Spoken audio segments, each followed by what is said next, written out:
All right, we're live. Welcome and greetings, Alpha Strikers. My name is Eric, also known as Professor Erx. I have my wonderful patron Cerebros here today. We have Pedro. Hello, everybody. We have Brandon. What's up, guys? And we have a wonderful show for you today, guys. We have a lot to cover. Trying to do a little bit of time. I'm going to be upfront with you guys. I'm super tired. I've been working really long hours lately. And the man you see before you is a facade. I look great, but I am just not feeling great. It's Chameleon. All right. It's Chameleon, yes. So first and foremost, I want to take a time and say, if you would like to be part of the discussion on the Cerebros show, feel free to join us on Patreon. Look at our page from our YouTube site, and if you donate $3 a month, you could be with my friends here and talk about the game that we love so nearly and dearly. All right, so now that's out of the way, thank you guys for coming. I appreciate you. First and foremost, we always talk about our week in Heroclix, or week since we do it every other week now, if you want, where we discuss our teams we played in our local events, if we went to any big events, or casual, whatever we did. So I'm going to go last this time. I want Brandon to go first because he usually is the last person to go. Sweet. Yeah, so I played last night. Our team builds were 700-point Golden Age, which is huge teams. I played because there's a lot of figures I don't get to play a lot, and because, sometimes there are just too many points to fit in a 300-point team, and thought it'd be a lot of fun. So I went ahead and played King the Conqueror. He's the LE from Age of Ultron. King's Timeshare from Nick Fury Agents of S.H.I.E.L.D. Mephisto at 130 from Superior Foes. Civil War Namor, who creates all those pogs. Played Iron Pharaoh. And then Nice. Civil War Black Panther, the guy hiding in the trees. I ended up going 2-1 last night, to my surprise. I Eric earlier in the scene, that's too many dials for me to even think about that. I wasn't sure how I was going to go because, I have a lot of outwit, and at 700 points, thought I might see a lot of Quintessence, a lot of Supermans, or a lot of Power Cosmic, which I didn't see a lot of, surprisingly, which I was kind of glad. Had a lot of prob going on, which is cool. Nice. First game, I go up against Galactus, though. Nice. 600 points. And not only that, as Galactus, he brought Doctor Strange from Galactic Guardians, who gives adjacent characters energy shield deflection. So he just sat him behind Galactus the whole match. You got a 20 defense. You don't really need a 22, Sean, but, it's all good. And then his Herald was Trinity Wars Batman. It was not fun. Oh. It was nasty. He ended up winning every one of his matches within about 10 minutes or so. Ouch. So, second game was a lot of fun, though. I ended up going against Wolverine and X-23 from Deadpool. I've never played against them before, so that was a lot of fun. He also brought Cannonball, Cable, Boom Boom. Not Boom Boom, I'm sorry. You Go Girl. Who else did he bring?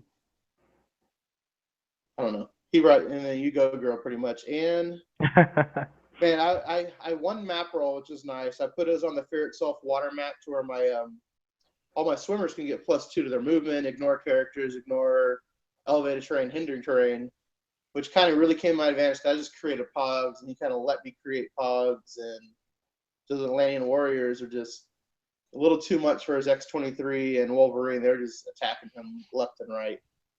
I had a nice mind control with my Iron Pharaoh on his. He's got somebody with hypersonic speed. I'm like, who does he have with hypersonic speed? I don't remember. He's got somebody with hypersonic speed. He's got hypersonic flurry. But Ajax, maybe if you were using all that pools? No, he's not a new guy. He's older. Okay. I don't even know who it is. But yeah, I ended up mind controlling. I hit X-23 with the hypersonic flurry. It was hypersonic flurry blades. And then basically ran him to the other side of the map out of the match. That's a rude tactic, but hey, it worked. It worked. Well, I mean, he could get right back up in there. I ended up beating him due to time, though. It just kind of like was one of those. I think I beat him 160. No, I beat him 208 to 110. Like, it was a pretty close match overall. Yep. Last match, I go up against X-Men team, so I go up against Iceman, Quicksilver, Chase Magneto, Dupe at 25 points. A bunch of nastiness, but he ended up just kind of like he just wasn't hitting his dice rolls. I was like, "You want a contract token?" Eventually, he started taking contract tokens, still missing his dice rolls. I just kind of dwindled him down. He just kind of got demoralized and kind of rage quit on me. Oh, he just- threw. He threw. He threw. Send him the link of Alpha Strike's behavior, how to behave in competition and etiquette. Thank you, Pedro. I mean, Watch that etiquette video, guys. That thing is gold. It is. It is really cool. Watch it. It's not a joke. It's a joke to send it, but watch it. But it's hard. Like I was only up 110 to 90, and we're probably about 20 minutes left in the game or so, and he's just missed.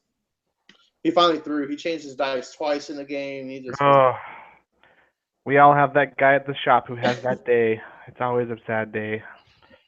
Yeah. Was nice. I mean, at 700 points, we didn't have a lot of people playing last night, so I got to go ahead and fill out the rest of my OP prizes yesterday. So I'm done with all the April OP prizes. That's kind of nice. Nice. Yeah. The X-Men ones, right? Yeah. Nice, Yeah, they're good. that They're team okay. that team was a lot of fun. It was a lot of fun throwing Kang in the time chair and actually be able to use that thing for a change. Yeah. Is that for Okay, you then, so Brad? yeah, was that all? Yeah, Well, not all. That's a lot. Okay, that's a good one. That's awesome, man. 700 points. It's big games. All right, Pedro, what did you play? Well, I've been doing the last week, maybe 10 days, is I've rewatching a lot of the recent videos from the Rocks and current meta. On the 29th, I think we lost Brandon for a little bit. On the 29th is going to be the state champion for São Paulo. The top 16 are going to duke it out in a city close by here called Taubaté, which is really cool. I did well in the qualifiers. Like I said, last game, I qualified top in the qualifiers, which is great. Should give me some advantage, hopefully, in the first match. But it's going to be 300 limited. So expecting to see a lot of the usual guys. So I was looking a lot into Hakims and Krangs, and eventually a couple of Nighthawks and Sinister Syndicates. So basically, I've been sparring with Thiago and some other friends on how to train with my team. I'm gonna use one of them. Not gonna tell which it is because, like I said, all the Brazilians like to watch the Alpha Strike, so I'm not giving the chance. But it's far to run from current meta, especially on limited. So it's gonna be within some of the things I said here. But mainly sparring games. I missed like I said, I missed the league's monthly game, which was amazing. It was only non-flight characters. I had a great team, but was the kid's birthday, so family first had to stay here. But I'm excited. I get pumped for the matches, and I don't sleep okay. I keep thinking about teams and what I'm gonna face and how to do it and maps and all this stuff. And it's gonna be a pumped week to get ready for the championship. Wow. A lot going on there for sure, man. Yeah. Okay. So as for me, we had a couple weeks past. I did play another venue game. I didn't film these ones. I've been kind of backed up lately. I've had a lot going on, work and life-wise, so I haven't had time to film and edit a ton of my venue boxes, unfortunately. But that should pick up again soon. So last Wednesday, not this week, but last, we played a 400-point all brawlers fight out. Basically, you had to build 400 points, no figure over 100 points, and 0 printed range. And in no way or shape could you make a ranged attack. So all brawl. So if you had incapacitate, you couldn't range it. If you had mind control, couldn't range it. If you had Cosmic Daredevil throwing batons 4 squares out, no, that's not cool. That's rude. So we had this once where someone did that, two guys did that, and just wasted everyone because they could shoot you 4 squares away. It wasn't fun. Anyways, but I built this really crazy team, I guess. I didn't really try to. I was just picking out figures I haven't played yet and wanted to play them. Now, you're all going to kind of cringe at some of these, and that's fine. No, I have not played all of them. I have played one. First one I played was Craven, super rare, from Spear Your Foes. 75 points, tracks down people. Great figure. I then played the Man Spider I got as a birthday gift from Mike Nito. That was super fun to play with. The Samurai Spider Gwen. I played, who was it else? The Batman from the Fast Forces, the Joker's Wild Fast Forces. The one that has 0 printed range, 11 attack, and 3 damage, and does all damage to everyone he hits. That one's really cool. Yep. I played with the Hydro Man Prime. I have played him before, and I just got a mini shredder in a pack recently, and I was like, I have to play with this thing. And I crap you not, okay? You put a Hydro Man next to a mini shredder, and you sights up like a madman, people are going to hate you. That is way too much penetrating damage, and a water marker so they can't break away. With more penetrating damage if they fail, you won't make any friends. I did that to everyone I played. People got salty. I won all my games. I won, guys. Erx won once. Nice. Wasn't trying to build cheese, just played figures I haven't played. But it was a lot of fun. I wish I could remember all the teams I played against. I need to start getting better at writing these things down, because if I'm going to do this every other week, I'm not going to remember my opponent's teams. So from now on, I will try to write down all my teams. And then yesterday, so today's Saturday, Friday, we are going to start doing 300-point modern tournaments at my venue, or 400-point. We'll bounce between those. They're just modern, straight modern. You can play whatever you like to play. No limitations. You can play vehicles, resources, colossals, whatever. Just bring it. This is your day to play the stuff that you don't get to play at the casual nights or whatever. Yesterday I made my own 300-point, not so much like, I guess, cheese, but in testing new meta possibilities. I played the Merc with the Mouth Deadpool tile character. Great figure. Mm-hmm. I played Leonardo Super Rare from TMNT 3. I played Eclipso on him to give him either Shape Change or the Impervious if I wanted, or I think it was +1 to damage. Yeah. And I played Dupe at 35 points. Brand. Yeah, Dupe's pretty awesome. Guess how many times I rolled 6 that game? None. 4 times. Wow. Guess how many times I hit with it? 4 times. 0. All One right, time. man. He super sensed out of every other attack. Oh. So I didn't get lucky there. And then I played Fenris at 60 points. Holy crap, that figure is stupid. Yeah. My opponent, he's not a new player. He's been playing for a long time, but he's been recently not been able to play because of work, school, whatever. But when he does get to play, he's always excited to play. I said, dude, my team's kind of gross. Build whatever the heck you want. Because he wanted to play Spider-Man. I'm like, no, don't. Please put that back. I know you want to play it, but I don't want to roll you over. So he's like, well, I do have a Shark Shredder and a Clone Shredder I pulled. I'm like, all right, pull them out. And he's like, I'll have Casey Green Lantern too. All right, let's see it. And then he's like, okay, and fill points, 40-point, haha Joker. I'm like, all right, let's do this. So that was a heck of a game. I picked one of the grid reality maps that have the bridge, like the big red bridge right here in the middle, and then it's all lower than that. It's great for the turtles, the space turtles, because of all that red. They can hop in a corner, hop out, running shot, fly over, and get the +1 to range and speed and attack. Yep. That's great. And he had Green Lantern. He'd carry people up and TK people around. I had barriers. Oh, I played the Green Lantern too, the 35-point Green Lantern for that barrier shenanigans. And it was a back and forth fight. You know, he killed my title character Deadpool with a Shredder clone, flurry, blades, 8 damage, dead. Gosh. I retaliated back, killed his clone. It came into Shark. Leo shot it for 4 with enhancement, killing it instantly, so I scored 105 points off of that. Then he came with Green Lantern, killed my Green Lantern. His Green Lantern eventually died, and then his Joker by himself killed the rest of my team except Leo. So it was pretty sad. But that was the most fun game I have, by a 2.5-hour game of meta stuff. No time limit. We're just playing to have fun. But Awesome. only 2 people showed up. It was the first night we decided the Friday to be a thing, and we're like, no, it's here. Let's just play. So go for it. it was fun. It was a blast. And I hope to have more people come in the following weeks. So we'll see what happens. So that's everything, Clicks, guys. Thank you for sticking around, watching us, listen to us banter about our awesome teams and awesome experiences. We love doing that. It's always fun. Let's get into the meat of the discussion. First thing I want to go over with you guys is Avengers Defenders War. So a lot of you guys out there might be getting pre-releases in the next few days here. It comes out, what, Wednesday it's supposed to, right, guys?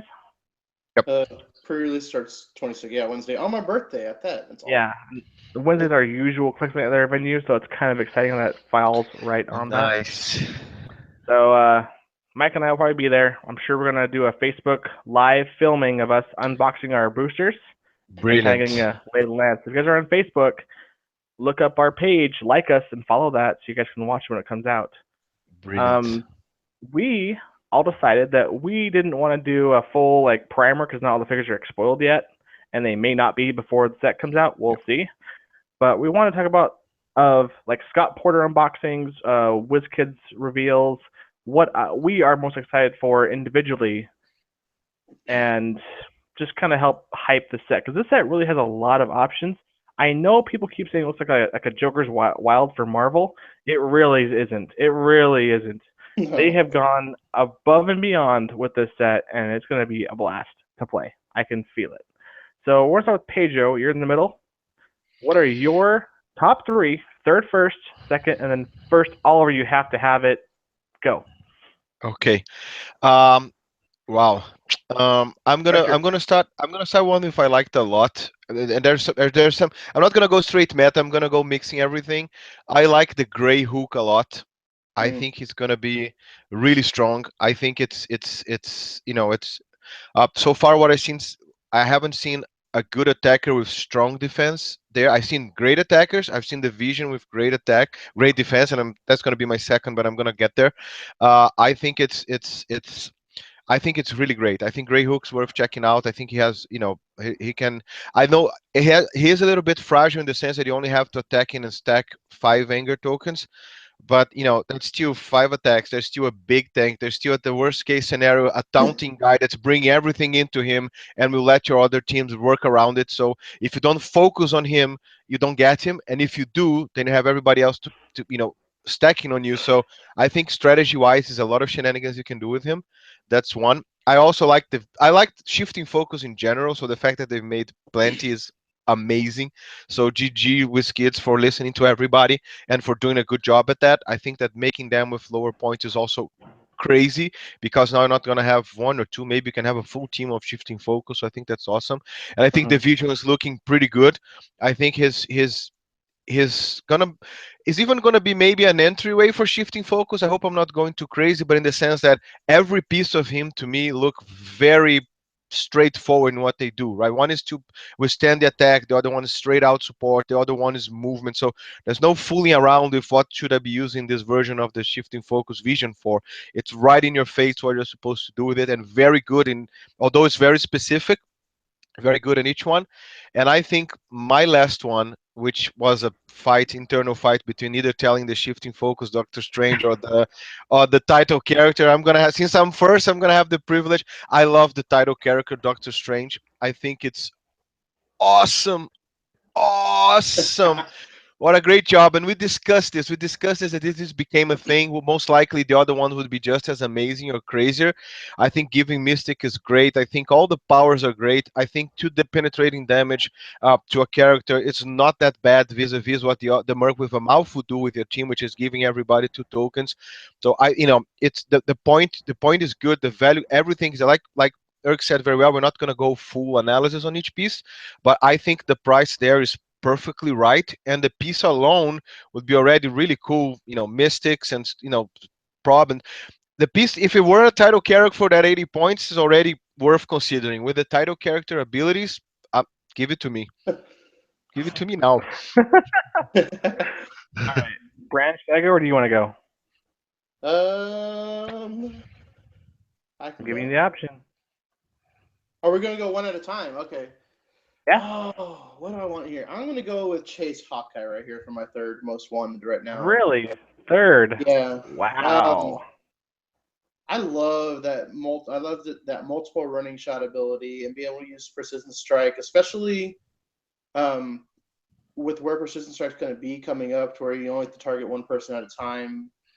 I think it's going to be really strong. It'll be a lot of fun. I think he's got nice attack. He's got a nice attack, and he's good. It's good cost. So Yeah, he is.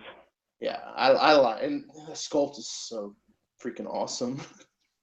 I saw a comment say on him saying they should have called him Hawk Guy. They should have called him Hot Guy. Yes, they should have called him Hot Guy. But yeah, he's gonna be a lot of fun to play with. All right. Who's your number 2? You want me to go number 2 already? Yeah, I'll do my 3 last. It's totally cool. Go ahead. My number 2, Man Thing. Right Mm-hmm. now. Nice. Thunderbolts. Woo! He looks so awesome. He's got such great reducers for his cost. He's got mystics. He does a lot of damage.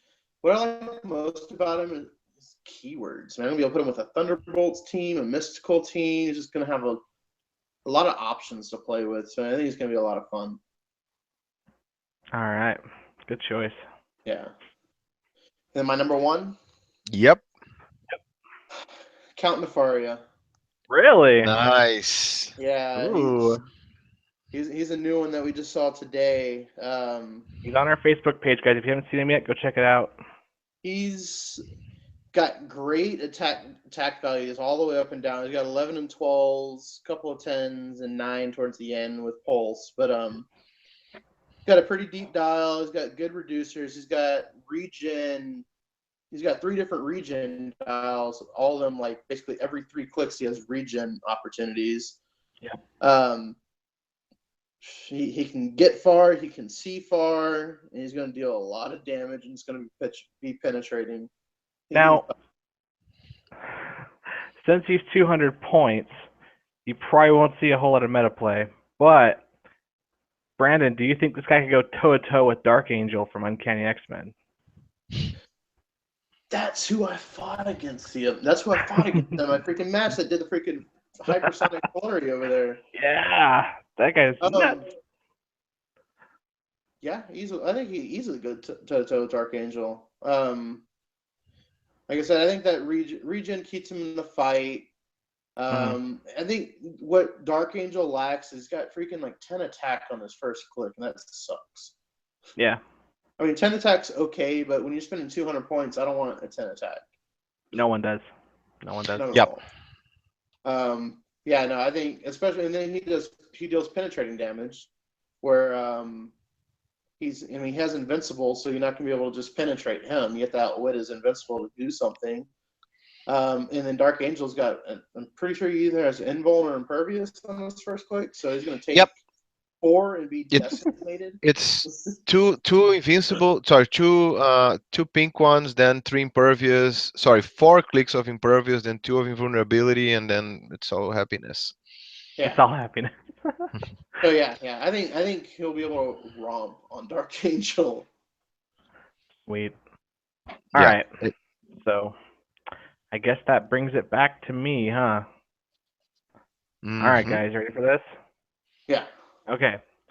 So I had a really hard time with this, but after looking over the figures we have, And I really hate this because all my favorite ones are super rares. I really hate that happens sometimes. But I buy the set for the super rares.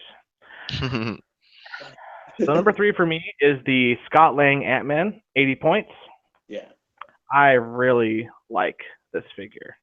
Now, people say like, why? He's 80 points. He's almost a 30-year build. Sure, but he's got a lot of capabilities he can do just to annoy the crap out of figures and tie them down.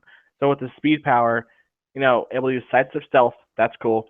And then when he's an opposing character, whenever their moves are placed, you place him adjacent after actions resolve, and he's like stuck to you, like the Spotless effect. And the best part is his damage power, where he can use Perplex.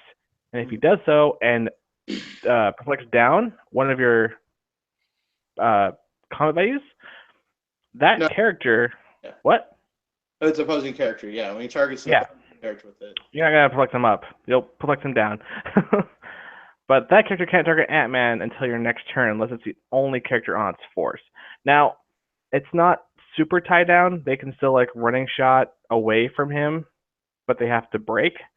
Him being tiny kind of gives them a plus, but that's still pretty neat if you can keep him tied down. There's ways to Spider-Man can use the webbings, other things, plasticity, stuff like that. If you gave him a symbiote, he'd be a lot better.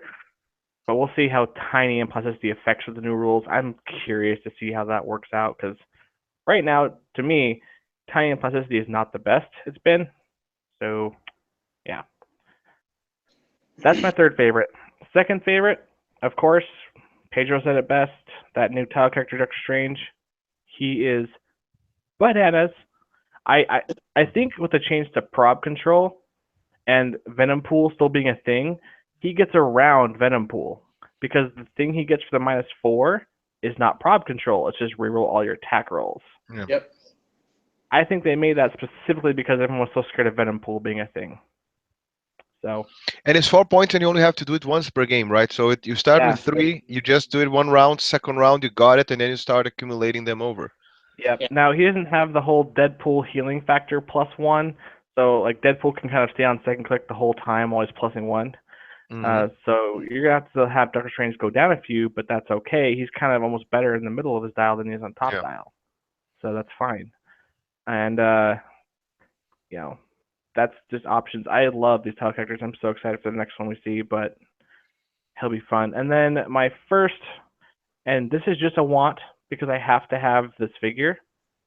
I really want that Ghost Rider. Oh yeah. That sculpt is the coolest thing. It's ridiculous.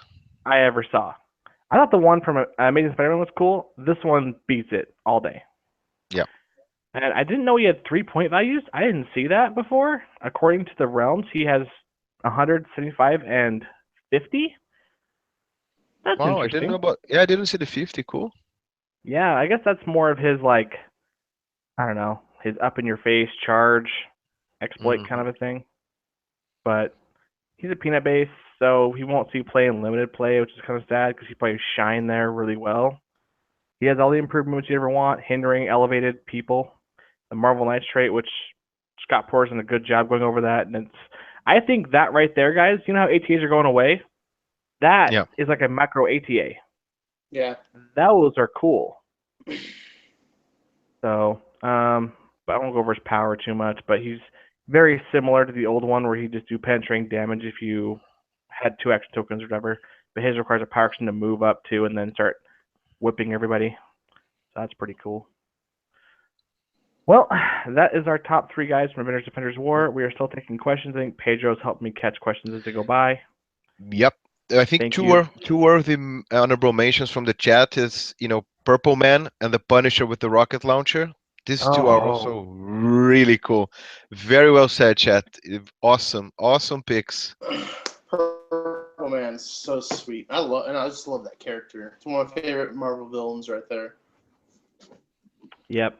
Now, before we go on to the next part, I want to tell you guys, a lot of you who watch the show a lot may know that I'm a huge endorser, collector, lover of these things.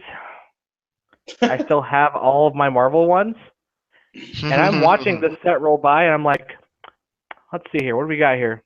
Hercules? Nope. Sentry? Nope. Protector? Nope. No Hellcat.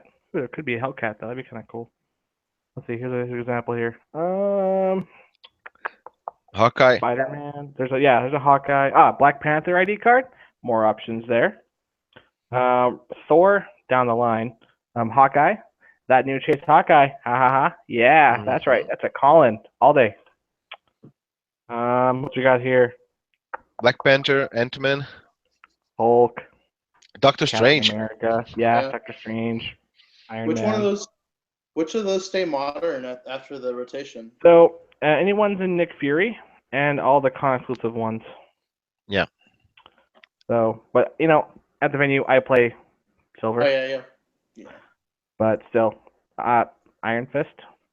It was from Age of Ultron. Dang it. Which that Fast Forces one? Oh, that's good. Yeah. There's just so many options like Wasp. Wasp has a new bunch of stuff you can pick from. Doctor Strange. Yep. Con one. This one will be good. Yeah. And Daredevil, also con. So there's that. I'm just excited. There's none for Valkyrie, right? Because Valkyrie would be the ultimate call-in. She's Valkyrie. Oh, yeah. Yep. Charge blades everybody, in a straight line and just have some fun. They keep making that whole new. I see a theme with those peanut bases. They make just charge through and do stuff. I like that. Reminds me of Juggernaut from Uncanny X-Men, which I still have vengeful hate towards. So Magneeto's laughing right now. I know he is. All right. So the next thing we had to discuss, guys, was Sidekick Night. So if you guys haven't heard, I'm pretty sure most of you have, WizKids is doing a new promotional event called Sidekick Night, which I guess was a re-up to the old New Guys Night from days of old. They haven't done those in a while. And basically it's a bring a brand new player to the venue. We'll play a 300-point game, and I believe the first one you do is like a 2v2 where you and your sidekick play together against another veteran and his sidekick. And you guys kind of teach while you play and kind of coach, and both of you will, take your turns and learn the game as you go, instead of a kind of a demo session where you're spending an hour and a half explaining how the game goes. Now, I personally love this idea. I want new players. These rules, to me, I think are going to bring in new players, and I want them. WizKids, thank you for hearing everyone's cry. I guarantee you, more than just me, even Brandon, it's so irritating to teach this game to new people. Gosh. Because of the way you have to do it, you have to give it to them in chunks. It's like, okay, here's your figure. You have to do all these things with it. It has a point value, attack, speed, defense, damage, team abilities. We'll get to those later. Just everything you guys talk about the figure itself. Then here's your map. You have squares, starting areas. These are bushes. These are mountains. These are blocking walls. Water. Orange terrain. Yeah, those things too. These things happen. And you go, okay, now that's just the base of the game. The numbers have little colors. There's powers those things do. And you have to go through every single one of those as you see them, and they're like, well, what does charge do? What does sidestep do? Is smoke cloud even good? Like, that's what you have to do the whole time. And it's a nightmare for some of us. We're like, oh, just read the rule book. Yep. I hate doing that. There's this amazing playlist in YouTube, but you just watch 45 videos and you're ready for it. Yeah. So 2-hour video for the basics, then 5 to 15 minutes on each power, and once you're done with the 45 videos, you're gonna be golden to start playing anything. Yep. But then they get on the board and they're like, ah, crap, I forgot this does. Exactly. I don't remember anything. Yep. It's the whole memorying part for sure. But I really do think with the simplification of the rule book they've shown us, the wording being dumbed way down to just key phrases, which are fine, and simplistic dials like the ones in this set are very just cut, paste. You have stats, few colors, one special power, maybe a trait that may or may not take effect depending on what you're using it for. And it just seems simple. And I'm in that funk right now where I have players or people, sorry, coming into my shop and say, "Hey, I want to play a new game. I love Magic the Gathering, but I'm getting a little upset at it." Or I play Yu-Gi-Oh, but whatever. I want something new. I'm like, well, I play this game called Heroclix. Well, what is it? Um, Best way to describe it: you take these awesome superheroes from Marvel, DC, Turtles, whatever they have available to you, and you play them on like a giant chessboard, and you attack them with dice and stuff like that. Like, oh, I like DC and Marvel. Can I try this game out? I'm like, yeah, of course you can. And then I have to go and say, well, there's no starter set, so you have to find the rules online. And I have no free figures to give you, but I can go home and get some. And it's just, oh, I'm like, tell you what, how about you wait until August when the new rules come out, and then we'll just go from there. And I'll make sure and guide you through and get you going in this game as soon as I can. I know it's like a far ways away, but I promise it will be worth it every step of the way. I really hate saying that because I want them to play now, but I don't want them to learn the new rules and or sorry, learn the old rules first because that's what we're using right now, and then have to basically change everything they knew about the powers they do learn into a new thing. Now, Pedro gave me a good little explanation in chat earlier. We were just talking about it, and he had a good thing he wanted to say, so I'll let him get to that. But these are just my feelings, my opinions. I want Sidekick to happen, but my personal opinion, if I were to hold it, I'd want to wait until after the new rules, personally, to get new guys, actual people who've never touched the game before, and see how fast they pick it up with that, group of people, rather than showing them while it's in the flux of change, and then see if they adapt well to the new ones or just fall out. I'm having that kind of issue with it. That's just me. You guys have an opinion on it you want to talk about? Yeah, I will super quick. I don't disagree. I don't disagree with you. Like you said, we debated a little bit in chat offline. I do agree that it will be a little complicated when you start giving the actions, because when you start into the action part, I think that's one of the major things that the new rule will simplify in terms of what are they called, when do they take place, and turn order. I definitely do agree that to me that would be the divider between when you should stop teaching and when you should say, well, let's give it a break here and move into other line. But I think there's so much ground to cover at the same on the same way, in the sense that maps already not going to change much and you can explain everything. The way the dials interact, this is movement, this is attack, this is defense, that's getting range, line of fire. This is all stuff that are very basic. And the way I used to teach people, and we do this a lot here in Brazil, because unfortunately for us there's no Portuguese yet. We work on it, we try to do the parallel version to get more people in, but usually the way most people teach is, let's play this without colors, just numbers, and then you get move, you attack, Yep. defense, do it. Great. Do you understand how it works, how it moves and interact? Now, powers, and then special then you end up the layers of difficulty. I do agree that, and to me that's the main reason why I'm undecided yet. I'm still towards a little bit, don't lose the chance to get more people in. I think that human has this behavior, like, if you have a will, get it into it, otherwise you're going to lose the interest. If I have to wait, maybe I'll look something else.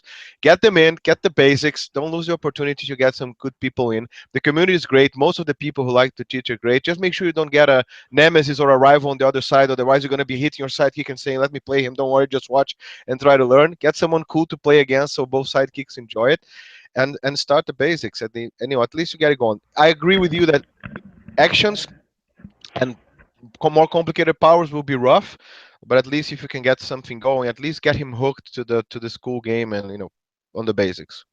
And that was my other thing too.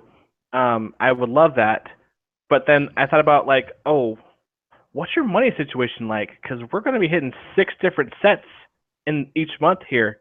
Do you got the kind of investment money for that? Like, and that's what I worry about too. Because like, it's accessibility, availability, and accessibility. Can people easily afford to play this game if they have nothing? Now the community is great because if you walk into a venue, and a lot of guys sometimes bring just boxes of extras. They just said, hey, this thing is just my house. It's in my trunk. Do you need some stuff? Here, go to this. Pick out what you like, or whatever. And I got the cards, and send them on their way, and say, hey, you're now in the world of Heroclix. start building, look at the stuff, learn. We're here to help you every step of the way. That's a good experience for a player, regardless of when they enter. You're totally right there, Pedro. It's just I don't. Oh, I just I worry about Yeah, people's level of complexity. That's yeah, all. it's no clear cut. I agree with you. You just never know, and Yeah. sometimes you got to separate the strong from the weak. But that's a terrible term to use in this game because this game is not toxic at all. Like there are some heavy mid-level players, but they are not rude. They are not mean. They're just good players, and Yeah. I guarantee you, if I ever played a meta player who was like champion, if I played Patrick, I guarantee if I played him and lost, he would take the time to coach me on something.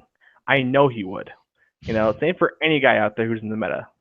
They are not out there to say, oh, I'm gonna beat you. You're terrible at the game. You should quit playing. They're not like that. I talked to a few of them. They're all pretty cool guys. So I don't know. Off topic. Sorry, but Brandon, what are your thoughts on Sidekick Night now or later? I say now. Sooner the better. Get them in. We constantly play at our venue, and I'll have random people like walk up, be like, "What are y'all playing? Heroclix? The game looks really cool," and they'll sit there and just watch us play. And I think part of Sidekick Night kind of gets them, regardless of new rules or not, it gets them used to the mechanics. Being able like understanding like when you take actions or how you take actions and how the dice rolls are being affected in the game, how the map works, how different terrain is affected, and like why people can do certain things. I think it's a good start for them. I mean, if you tell them to wait, they're still just going to dive deep and learn a bunch of new rules like we are. But if they can start getting the basic mechanics of the game down, it'll make the new rules easier whenever they come out for them. I think I know about the money thing. Like that's the hardest thing for new players is probably like how expensive the game can get. But then I mean, look at the new Fast Forces cards that we're looking at right now. Fast Forces are good teams. Like they can just buy a Fast Forces pack for like $16 and play it for a few weeks and try to learn off that. And for those of you guys watching, if you guys don't know what we mean, Heroclix Brazil, the Facebook page, just released a screenshot pictures of a video that unboxed the new Fast Forces for the Avengers Defenders War, the Marvel Knights one. Yep. So if you guys haven't seen those, go check them out. They're kind of hard to see, but they got some good screenshots. Those are some solid dials in there. It's a great way to start. You're going to start with good, fun, and strong pieces at the same time. Yep. And I also think some of the starter sets that are out there and that are modern are good starting points for them too. Like if you have the Mauser Mayhem box or something like that, bring it with you to your venue in case a new player comes and try to play that with them. Try to have them control like the pot and have them control all the Mausers coming out, since those are very vanilla dials. They don't have to think too much about what they're doing. Yeah. And the game's built to where those pieces are strong and it's tough to take them down. Or even, if you have Civil War starter set, bring all those pieces in and just have a Civil War. Who doesn't love Avengers Civil War? Yeah. It really is a good new guy set. So. I mean, those, and then that's something for them like to possibly invest in. You get a map. I can't wait for. I mean, I think I told Eric before. Like, I wish we had more starter sets. I wish we didn't have Fast Forces. Like, I wish we had just starter sets come out, or even like I wish we didn't have gravity feeds for like movies. Like, Guardians of the Galaxy, they had a gravity feed come out. Instead of having a gravity feed, they could have just had a starter set come out for Guardians of the Galaxy, and that would have been freaking awesome. Well, That's an awesome idea. I think the main sets are enough, and they're doing it more frequently. So I like to collect them also. I suffer a lot, and gravity feeds is one more thing to collect, and it's one more complication. So the sets are big enough already. If you do 2 or 3 sets of 80 pieces a year, that's a lot of pieces to collect, and they're, and the chases are going higher and higher in prices. So you don't need to make everything collectible. I know that's how they make more money, but I don't know. Sometimes if you make it, everything is super collectible, and at the same time, 100 billion pieces move out every year. Eventually, the guy's gonna say, you know what, you have to be a millionaire, not worth it. So pace it Yeah. so you have it. And like you said, having a map makes such a difference, and having the whole game and the teams being balanced and then be able to be used outside. For instance, I think they're moving the right directions. I mean, the fast forces have been great. At least one piece is always Yeah. amazing, and the more they make it, even better, because that's fine. I'm not talking only about competitive.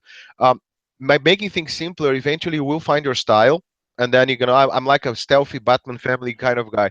Great, then you're gonna spend your money buying that kind of stuff. Eventually, you find yours. You don't have to have every piece. If you can have every piece, amazing. But if not, you find your style. I like to play with Swarm, so great. Buy many pieces, simpler pieces. They're probably not gonna be as expensive because of that. Enjoy it. Or no, I like to have the major tentpole. I'm gonna have a Hacking Thunder, and I'm gonna use all the money on that. Well, the good side is the rest of it's gonna be cheaper. But find your style.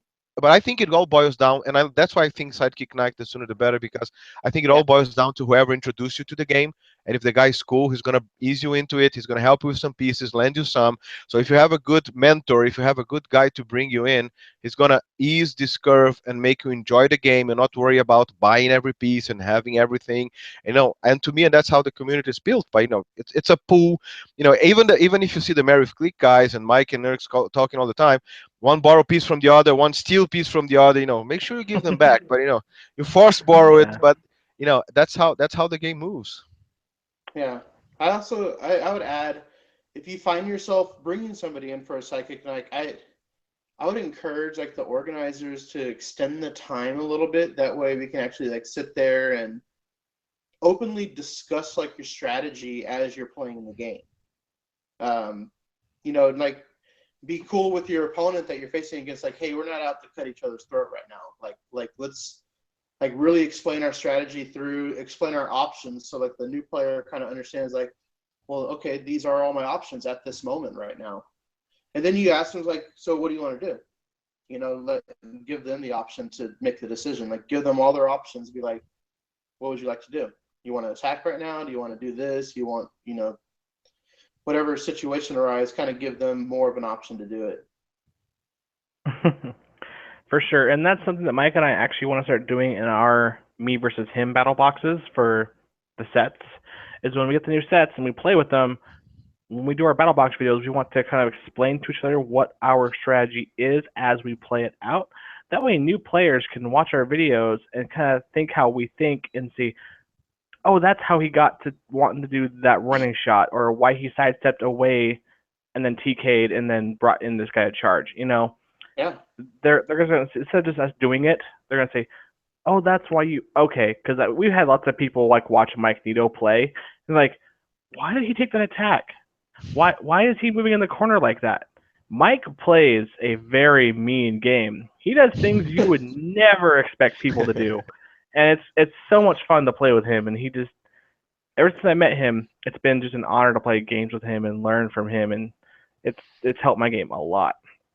Yeah. But Next Cerebros, we're gonna have a 5 minutes breakdown in the beginning for Mike to answer to all this bad mouthing of him on live show. oh, he'll be on someday soon, I'm sure. He was just poor guy. He's working so hard right now. But I one hear thing I you. want to bring up in the chat, Fuzzy Wumple, our other Cerebro Patreon, he can't be in lately. He's been having some life stuff. We'll let him not share that with the world, but we love him, and he put in a really cool idea. And this I've actually heard from another podcast called Rule 3, who we've hung out with before. Awesome guys. He says Guardians Volume 2 box set. 14 figures, a map, dice, tokens, rules, PAC, $30. Imagine $30, which is like a typical starter for a miniature game, depending on which one you play, gets you 14 figures. That's like 2 teams or more, depending on how you do it. And you got all you need to play. That would get players a lot more excited, I think, for the game, because they have a nice little bundle pack with everything in it and just start playing. Rather than saying, oh, we got to track you down some dice. Oh, we got to find you a map. box full of figures here somewhere. Here's your fast forces. There's no rules in there though, so let's print that off for you real quick. You know. 30 Yeah. pages later. Oh, I know. And I wonder how the rule book is gonna like. I don't know how thick or how little it's gonna be. I'm thinking they're trying to condense it down because they're getting rid of a lot of things, like with ATA's gone Yeah. and resources on the down curve. The tactics section will be a lot smaller, I believe.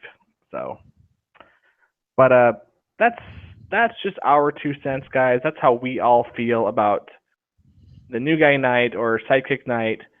Obviously, if you guys are watching this and you guys have a store or know a venue, use these opinions to kind of help decide with your venue. Say, hey, do you want more clicks players here? I know we have like 12, but we can try to get 25.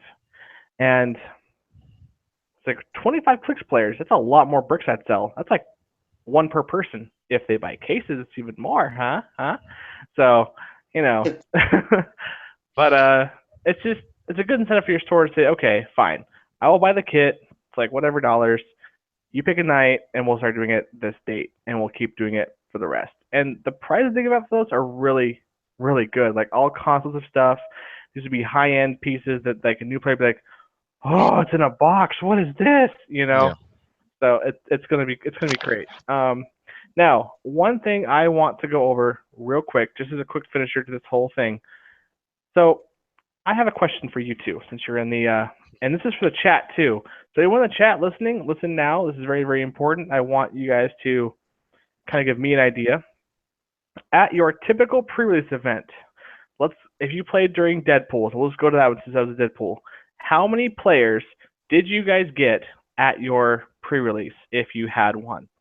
I want to see numbers. I'm curious. Give you some time. Brandon, how many did you have? Okay, so at Dragon's Lair, we went through 2 cases. Okay. So that's 10, 20, 30, 40 people. Right? Wait, no. Well, each person gets 2 5, boosters. 10, 15, 20. We had 20 people, yeah. We had a 20 person limit. Yep. So yeah, we had more people that wanted to play than what we had, but that's all they got in was that so much. But if you actually go back to Joker's Wild, I'm just going to go back to Joker's Wild. That one we had 40 people come for it, and we only each got 1 booster and had just played the full booster, and that was it. My main place I play at Alien Worlds, we had like 14 people come.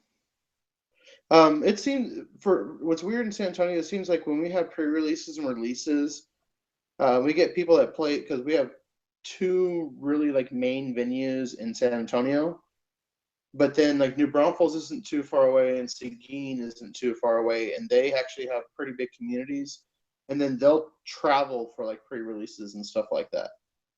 Gotcha.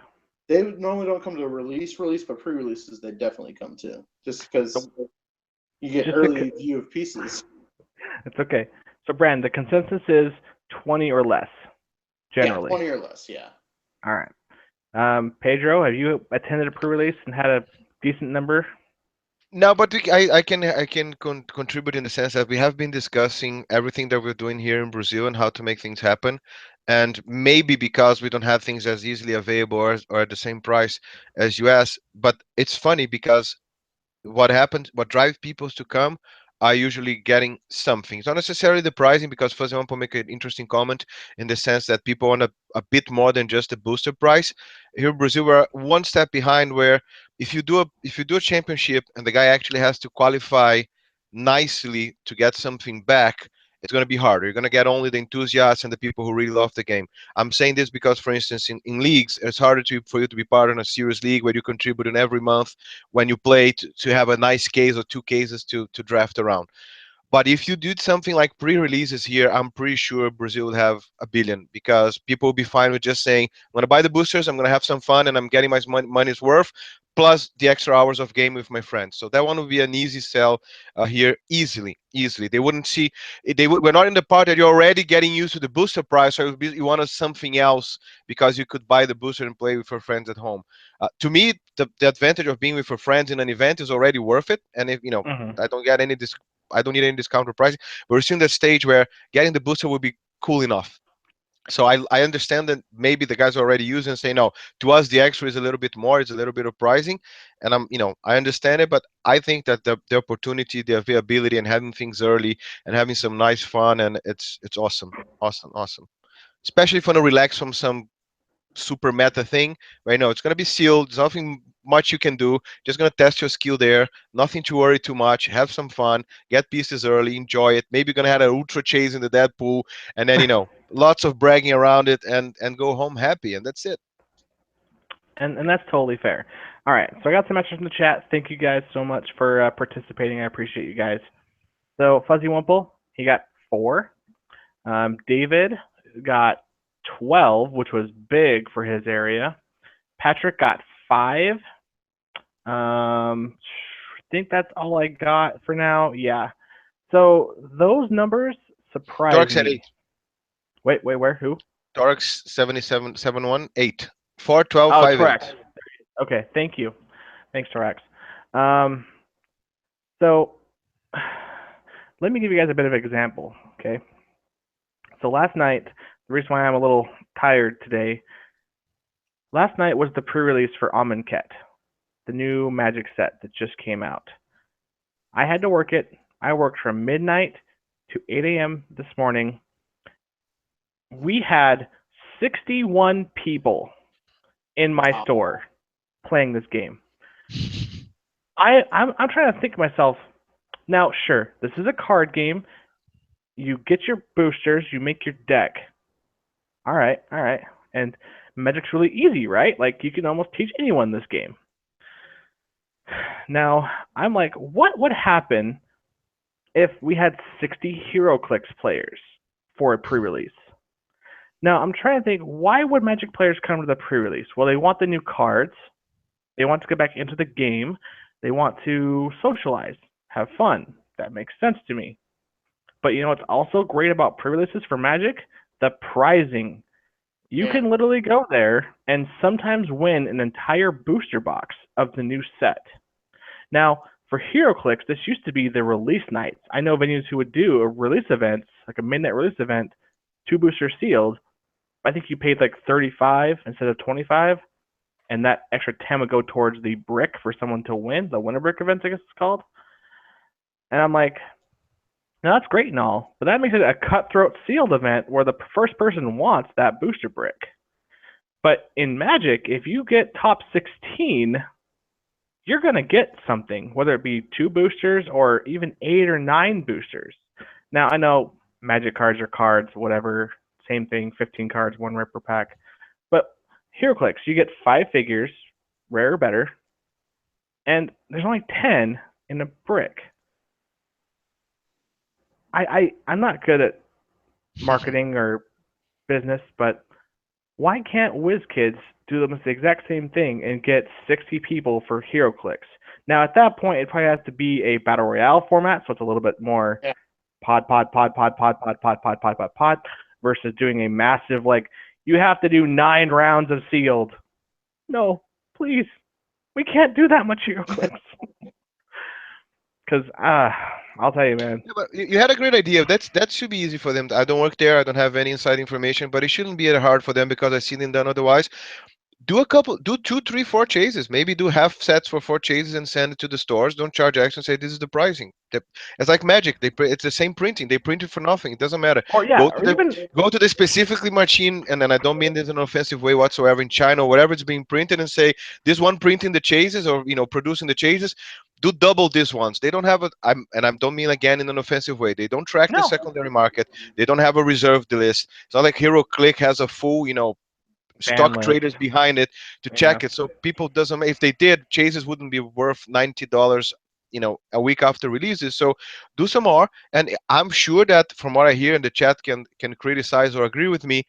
Put some extra chases there on purpose. They come in a different box, and if the stores abuse it, kick them out, punish them. But otherwise, you're gonna pay, instead of $10, 15 for a booster, and now you have a chance for everybody coming out with a chase, or 2 or 3 or 4 if you win, whatever. And you're right too. The incentive isn't there. The only thing we get as Clicks players is we get to go to the store, get the boosters early, and play with them one time for 3 rounds. That's our whole drive, to go out of our homes between 5 and sometimes an hour or more for some people to go to a store and play these events. And what did you leave with? 2 boosters worth of stuff that you pulled nothing you wanted from the set? Really? That's like, ugh. We've all had that day where we've gone and been like, well, that was $25 I probably could have saved and bought the figure I wanted. Yep. So, Yeah. and that should never happen. Like, even with Magic, they do like you said, chases. They do a foil premium card. If they even gave out super rares, not chases, but super rares with alternate sculpts or paint jobs, I think that would be enough to bring people in. Easy. So I'm with you. I'm in. I'm already in. You're already in, because they're just exclusive to the Prudes. It's like, I'm gonna go and get this piece because it's the only way I can get this. Now that might make a secondary market thing, but whatever. People are gonna go. Yep. But that's quick discussion. I wanted to get that out there. Just a comparison. It blows me away that Magic can get 60 and we can only get like 20. Now, I haven't heard of much more. I know like the big Clicks events can get like 60 plus, but then Magic can get like 1,000. Well, and now, and huge Clicks events getting 60 plus. I mean, WKOs are lucky to get. Well, it's the space 40. Thing too. Clicks takes up a much bigger game space than Magic does, and people say like, why is the price so high on Clicks? Well, it's plastic. They have to print and manufacture these, ship them from across the ocean. Overhead, you can't compare overhead between the two. It's ridiculous. You really can't. You really can't. They can fit 15 items in this space, and if you can put 5 in this one. Make the math. That's what Make it is. the math. You chose the game where you get actual little figures to put on your shelf later. Like, you see my little, I can't really point, but back there, all full of Clicks figures. And then, Pedro's. You're getting a display piece with your game piece. So cards, guess where they're going to end up? Cards will end up in a nice little shoebox under your bed, and you'll never touch them ever again. Yep. So think about that. You are paying a premium for a product that you're going to play with for a long time, and you're going to appreciate it longer than you will any Magic card, almost ever. Yeah, sometimes I look at it like this, though. Like, how often do we actually get to play for free, though, and win free pieces? For what now? Sorry? Heroclix. Like, we play free almost every week, right? Mm-hmm. Other than sealed and pre-releases and WKOs and major events. And there's prizes for us. And that's the one thing Magic doesn't have. I mean, I think like the thing I like best about like pre-releases and releases, I get to go home with a free map, which is awesome. We do get that for the most part. But I think Pedro has a good point. Maybe not for a pre-release, but for a release, if they have like a Chase and Prime set or something like that, and they hand it out, you're gonna get a ton of people, especially if you advertise it right. I mean, you're gonna get every Heroclix player in the freaking city come to try to win one of those Chase or Primes if they're gonna. Especially if it was like, think Deadpool, if there was 9, 10, 11, 12, 13 prizes, and if you got top 16, you're guaranteed a prize. Yeah, dude, you probably would have gotten 40 people to come play. At the very least, just come buy stuff. At the very least. Yeah, but then it also takes the stores not abusing it. I mean, I told you my background story about. Yeah. I came from a store who held LEs and sold them. Yeah, I know of a store that did that too. Not us. We give away all of our LEs. In fact, at the end of the month, this is a shameless plug for my area only, so sorry guys if you're not in the area. No, we do it too. But my store is going to have International Tabletop Day, and it's on the 29th of April. And it's going to be sealed, Deadpool, maybe, no, just Deadpool, maybe Guardians. We'll see what we do. But we have a Rocket Groot duo and a Man Spider to give away at that event. So You can mail it to me. just we'll Skype in Brandon. He'll come in. He'll send 15 over PayPal for boosters. He'll start playing, and we'll Skype game it, and it'll be great. And he'll win. And I'll have to ship it to him. Yeah, I think it's all down. That would be interesting. I kind of want that to happen now. I want them to ask to Skype into our tournament and just play through Skype. That'd be cool. No, I might work on that. So I'll give like at both my events. So like Bill, the guy who runs it at Alien Worlds, and Chris, who runs it at Dragon's Lair. When they have extra OP prizes, they just start giving them out to people, like you know. And I think that's great. That encourages people that maybe don't win all the time, especially like some of the new players. You start giving them options to get some prizes. I mean, even when I first started playing, I was first playing competitively over there, and I was getting waxed because, you know, my friend puts it like this: me and him were playing offline for a long time, and then you go there and play online, and you're like, oh crap, these are rules that I didn't know about. It's like, crap, I've been playing Madden offline, now I got all these new stats and everything, I'm getting waxed right now. But you know what? I went 0-3 and I walked home with an OP prize still. Yeah, that can happen. That was encouraging. And that's the thing. That's the thing too about Heroclix. With a smaller group of players, you can go to a venue, and you're almost guaranteed a prize. You can play a 6-man tournament, and the store will usually have enough LEs to say, okay, everyone gets one, but hey, first place gets first pick. You know, and I like that. I love that feeling that we can all say, hey guys, we're all cool, we agree. He got first, but we want to say, I want this piece. Can I maybe get that? Maybe or trade you? It's not like we're fighting over tooth and nail to get that super expensive LE, because there's not a lot that are worth a ton. But I mean, at local venue wise, not con wise, guys, those are still up there. But you know, that I like the community as far as individual and over everyone. It's just a cool, collected. We all know we're trying to get. We can work out something to make it so we all have fun, get something we want, and have a good day.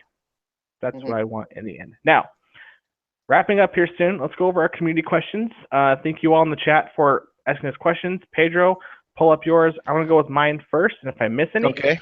Yep. That's a deal. Okay, first one I have. If I butcher your name, guys, please don't hurt me. Dennis Flair. Question says, do you know anything about the new OP set coming this summer? Now, Dennis, I'm not sure if you're still in there. I hope you are. I'm going to imagine you mean probably the what ifs, probably organized play, like Civil War was. I'm going to assume you meant that. As far as I'm aware, there isn't one because of What If and Elseworlds. It's like the 15th anniversary specialty sets put out specifically for that reason, and we get those. Right, guys? Have you guys heard anything about anything else besides that? I thought What If Elseworlds was pretty much the P. It actually isn't. It's just a set you buy. There's no organized play around it. Are they just they're both gravity feeds pretty much? They're not feeds. They are full 5-figure sets, but they only have 50 pieces per set. So they're like not quite half sets, a little over half. I'm guessing 40 figures plus like 8 chases and whatever. But 8 chases. Oh, my wallet. But you guys remember the 10th anniversary sets? I mean, I didn't play any of those, but maybe you guys did or bought some of that. No, I have some at all the switching ones. The improvement, what is that? Promotion, whatever promotion. Awesome, but yeah, I haven't played them, but they're really cool. Oh yeah, and see those, I played those, and I was like the new 52 DC box and the, oh no, that was something else. The new 52 box though, those figures looked amazing. Yeah. New 52 was awesome. I thought the 10th anniversary were kind of, like, especially at the time, I thought they were kind of weak. They were, because they were doing the whole promotion thing. Yeah. And field promoting was awful mechanic. I'm sorry, WizKids, I know you guys worked hard on that, but it's way too hard to hit someone with a weak figure and then roll a dice and hope I get to my bigger, better version before I die. Yeah, but Yeah. I think on the back end of 10th anniversary, we started getting some really good sets because I think like GCPD had come out and we were getting like freaking awesome vehicles with that, which is so much fun. Batman had just come out, and then like Wolverine and the X-Men had just come out like a little bit after all of that, and we got like team bases, just whole like new mechanics to the game that we didn't have before, and it was a lot of fun. For sure. Okay, so that takes care of that. Yeah, the first one was what we think of the sets, but I think we covered that quite well, right? And we're all pretty super excited. I cannot wait to get my hand on the shifting focus, guys. I really think they're going to do a job. 50-point shifting focus, that's awesome. However, if you go nuts with the shifting focus, your sideline will fill up so fast. So be careful, guys. Can't wait to fill out more Marvel Knights to try to freaking fit. But like, I think I love building theme teams. So and I think we've had really good Marvel sets come out in the past year and a half that are going to be modern still, and it's going to add to that. And I do like to see like the comeback of the Defenders TA. I thought it was a very underused TA. I hope we see more of that come with Thor. Like I hope we see a few more like Defenders TA to kind of come that goes along with the set. Even like some what if. So we have some Defenders TA to come with that. That'd be pretty dope. So I totally agree with you, Brandon, and I have my fingers crossed with the way of ATAs going. We might see an Asgardian TA. Like, could you imagine a new TA in that set? I would lose it. I'm not sure what it would be. I have no idea. But something. Just give me something new and exciting from WizKids. I almost said Disney, but no. From WizKids. Maybe. Eventually, it's a matter of time until they buy it. Oh, wait, they are owned by Disney. That kind of works. Anyways, but yeah. Either a cool trait that goes with the Asgardians. I know they're going to have their weapons, so that will be a thing, obviously. But just something else, a little bit more. Because they have nothing like Defenders or X-Men or JSA. They don't have that kind of thing. I've never seen a Thor with anything but Avengers. I really actually was surprised the Avenger TA hasn't gotten a trait to make it somewhat more interesting than just not counting against your move actions or your action pool. Yeah, especially since Defenders had the team ability and they still got some fun stuff, right? I mean, it's only fair. It's JSA. They got the same like JSA treatment that, you know. Or we did have cool. We kind of had a cool thing come with Uncanny X-Men. They kind of matched up the Avengers TA with the X-Men TA. Because you got a move action, didn't count against your action total. Then you got to use the X-Men TA for free, which was that one was great with the Unity division. Yeah, that was cool. That was really cool. But I love like going back to like Joker's Wild now. Like I think we had talked about it before like we were getting like the views of like what we're gonna get with Defenders, and I think I had said it. Like I guarantee with Avengers Defenders we're gonna get something similar to what we got with JSA with Joker's Wild, where like when you use this team abilities, you're gonna get something a little extra to go with it. And I love that they've been doing that. Yeah, I totally agree. Yeah. Shout out to Tony Clark in the chat. He said Divine Auras could be in the Thor set. Yes. That would be cool. We got plenty of hammers. Yeah. I was like, if I get a Thor that has Divine Aura, sure. Sure. I'll take one of those. Eat your heart out, Wonder Woman. Here comes Thor. All right. So let's see here. What's next on the agenda? Okay. So, I'm going to try really hard with this one. Patrick Radazzi? Hope I enunciate that right. Have a question. My buddy always uses the, I'm going to say 75-point chase turtles. Point. How do I beat them? All right, hold on. So, you guys don't know about this. I have a venue box coming out where I fight those things. They're not fun. They're not fun at all. They are too good. I have now declared them the indestructible turtles. Because if you have the right map and the cohesiveness with a pair of them together at all times, they will wreck you. As far as beating them goes, the problem is you never know what you're going to face. Like, if you go to the venue, you're blind. You don't know what people are going to play. Now, if you're in the meta, you'll have an idea, but if you're going to a casual night with, say, here's your build option, they could bring anything. So the general consensus I like to play with, and this is kind of a general rule of clicks for me, always, always, always bring a character who can see through stealth or grant the ability for others to, or that can get rid of stealth. That kind of thing. The way with improved targeting going almost gone, I've seen very little, except for like maybe, see through elevated or whatever. No, you have finger banging Deadpool. That's a good one. And he does penetrating What's the damage. term? What's the term? No, he meant it like I know. kids play. I know. Beauty's in the eye of the beholder, Erx. Beauty's in the eye of the beholder. That was your term first. I just used it. I know. I own that. I did that. That was me. Sorry, guys. I was having fun with bros and it slipped. Shifting focus Deadpools have one in there though, and yes, there is very little. It's out there, which is why that's a good option. Like if you say 5 points, that's only like a fourth of your team, and he can do other things besides that. So, and Green Lantern, 35 Green Lantern, free barrier that says you can't use stealth and -1 to your defense. Right. He gets rid of the hindering bonus too. Shredder. That's insane. Shredder chases. Oh yeah. Shredder chases. Yeah. That's not busting stealth. That's getting in there and just dealing him damage. Yep.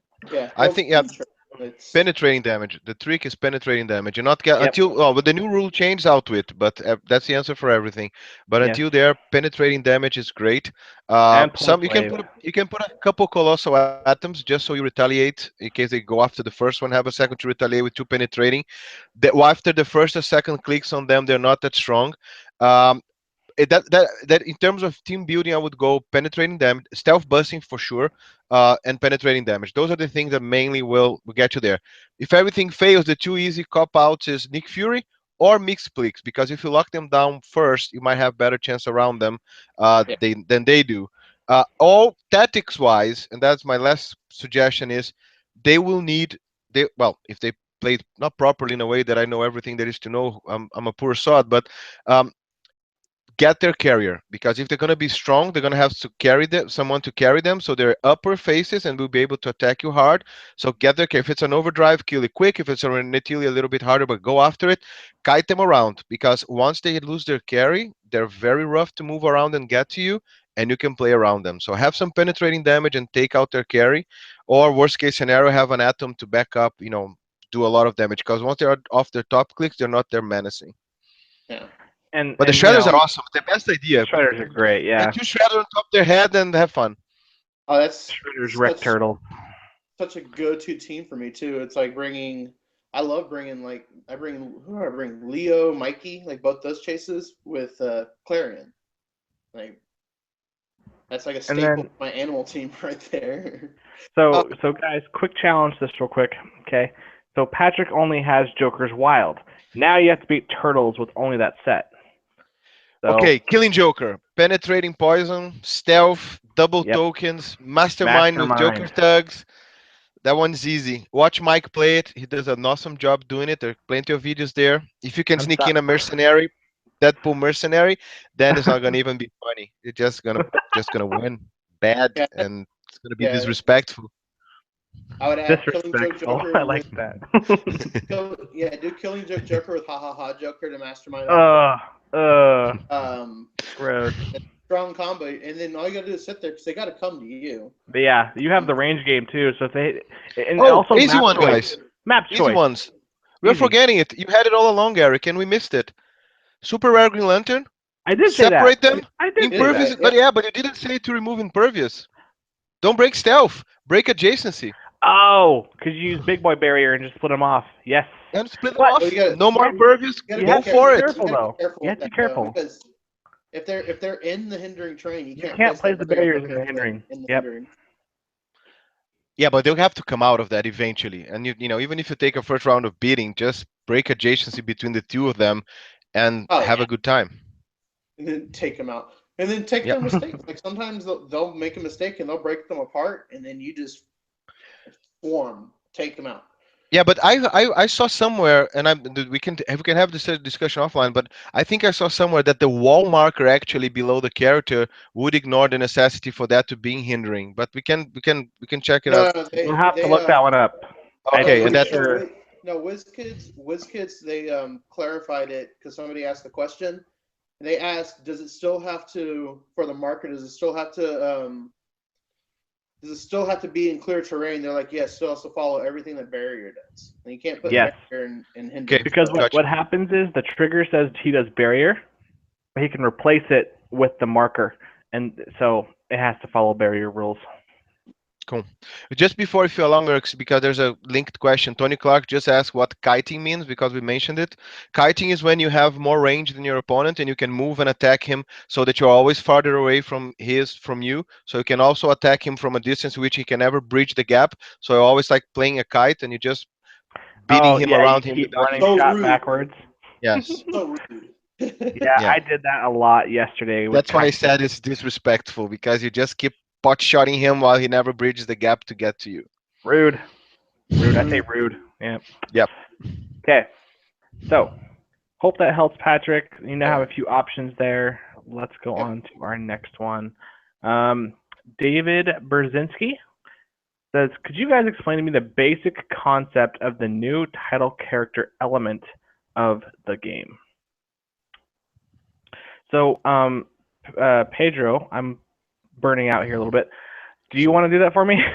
Sure. I'm not gonna Okay. say think Planeswalker in Magic because I agree with Mike that this is a Heroclix, so we're gonna do Heroclix. Heroclix style. Do it. I think basically this is gonna be a character that you can only have one in your team. It's gonna function like a normal character. He's gonna have the powers. Eventually, gonna have also special powers.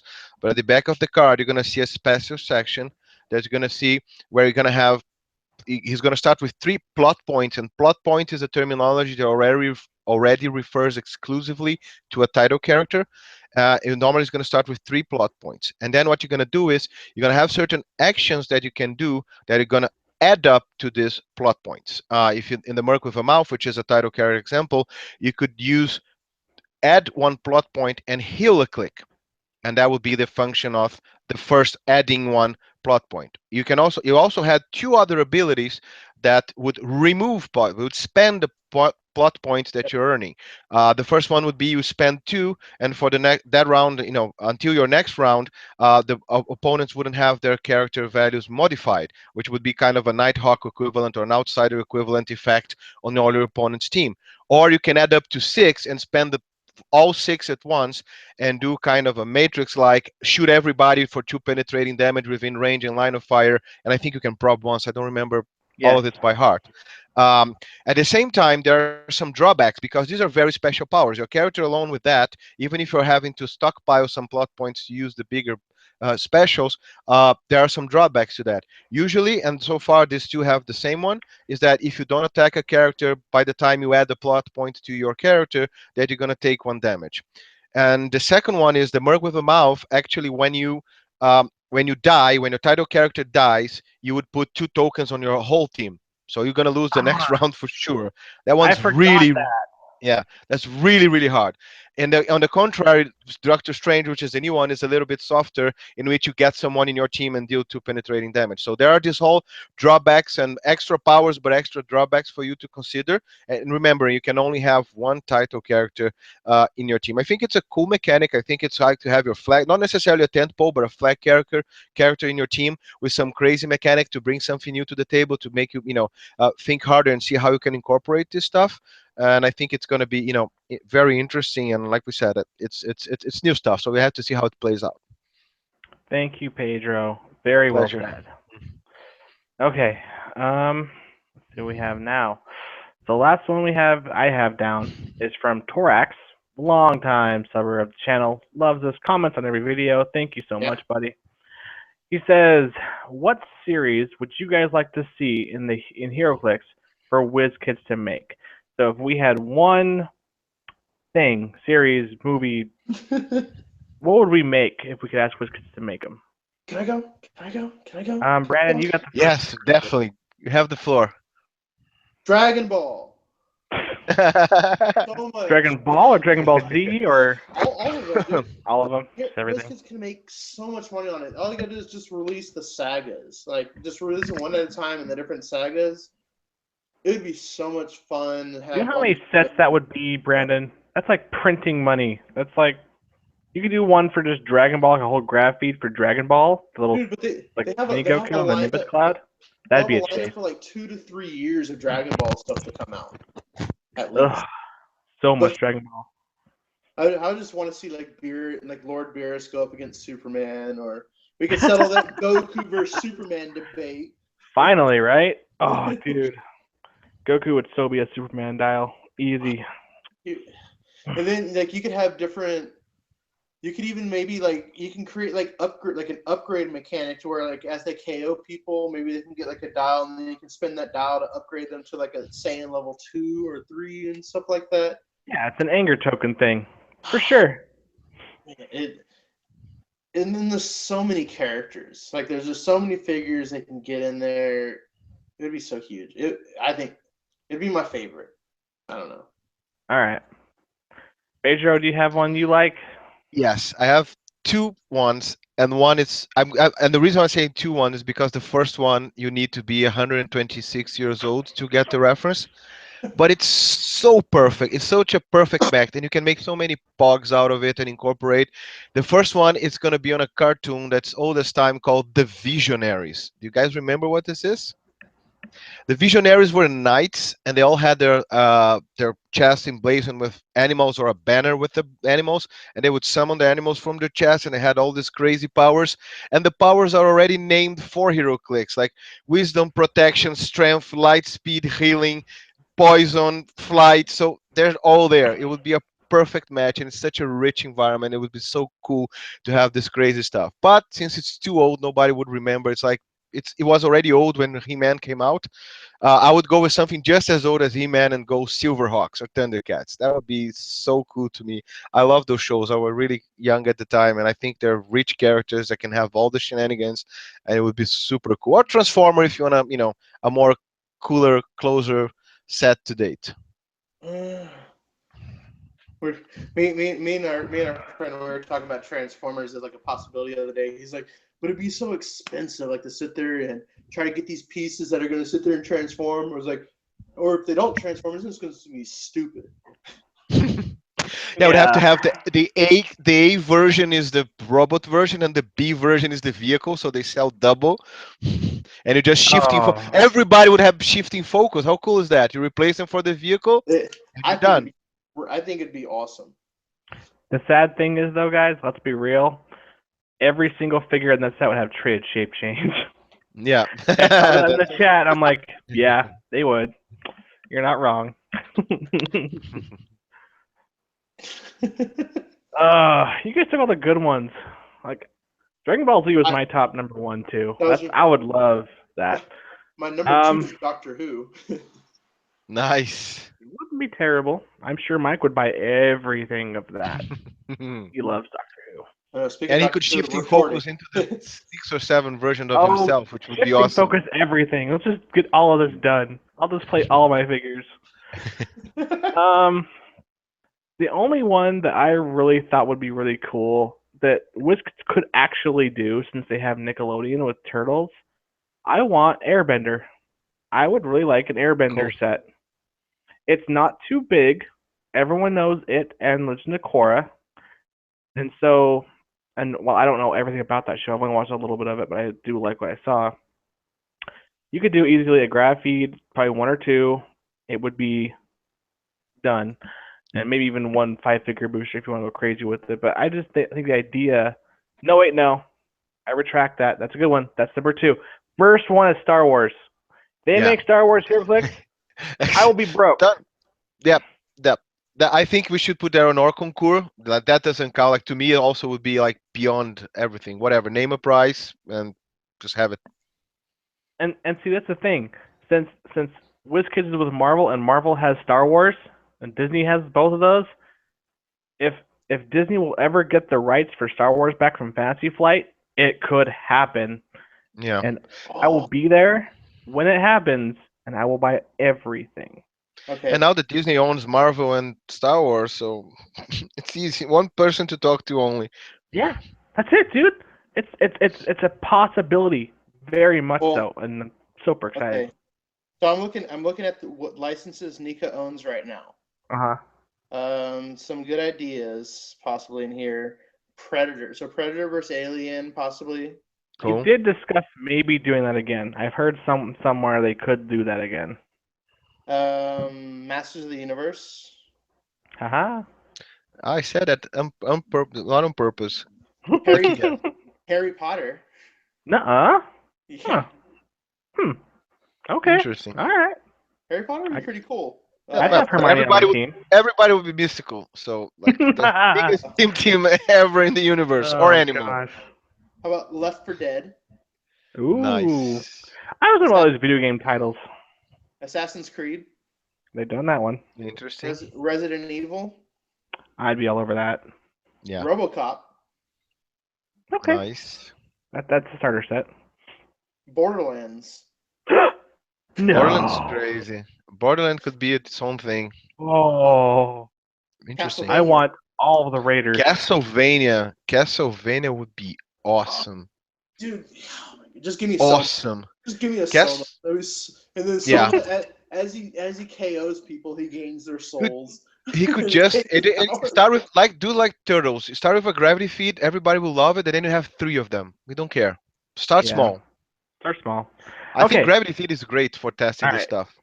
All right, guys. Let's wind down here. Yeah. It's been a long night. Yep. So, thank you all so much for coming out. Thank you for the wonderful questions. Thank you guys for helping us when we asked questions to you guys. I love interacting with you guys as much, and thank you, Pedro and Brandon, for guys coming out, and Pedro for helping me. My pleasure. Keep going with this. I need food. I'm so tired. I'm gonna crash so hard after I'm done with this. But thanks, guys. Really appreciate your questions. We'll see you guys on the next episode of Erx's Cerebros. Thank you so much, and have a wonderful, wonderful evening. And remember, guys, Strike first. And strike hard. very good. See you guys.